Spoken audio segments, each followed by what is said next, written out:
Early voting has begun in Lansing for the primary election, which is just 5 days away. Speaking on early voting is Lansing City Clerk Chris Swope.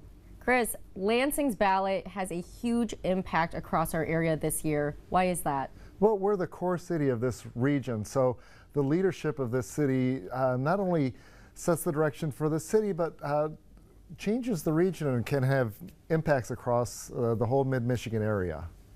Some of those big impacts or choices that the voters have to make is on the city council races. You have different millages, proposals, and a big one, the mayoral race. The mayoral race, What yes. should they keep in mind when they're doing their research, when they have to think of their choice? Well, just think whose vision you believe is correct for the city based on their track record and what they've spoken about in their campaign. A lot of voters have been getting mailings and things from these candidates. In the mayor's race, we're going to narrow from 5 candidates down to 2 in the primary, and city council at large, we're narrowing from 10 candidates down to 4. And then the 4th ward, we have 3 candidates and 1 will lose out, so we'll have 2 left in the election in November. So lots of narrowing down during this election in itself. Yes, yeah, this is the primary, so we cut the field from however many candidates run to 2 times the number to be elected.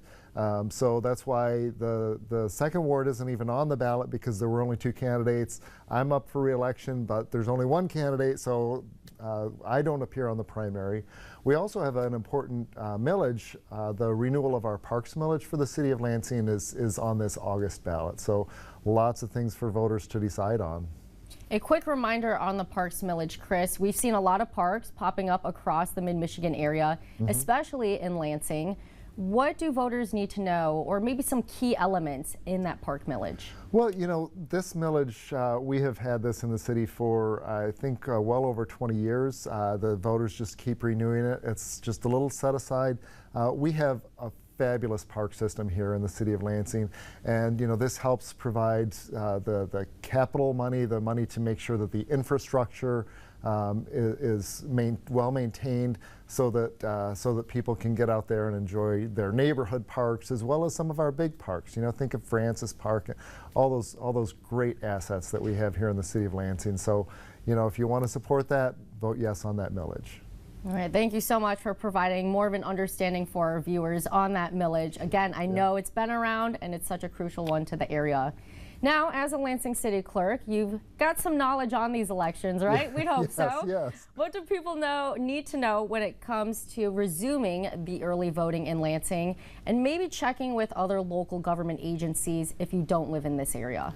Sure. So, as you know, we have early voting is relatively new in Michigan. In statewide and federal elections, it's required to be 9 days, but in local elections, it's totally up to the jurisdiction whether they have it at all or how many days they have. So here in Lansing, we had it yesterday, and we're having it again on Saturday and Sunday from 10 to 4 at our Rio location, 1221 Rio Road. If you live outside of the city of Lansing, check with your jurisdiction.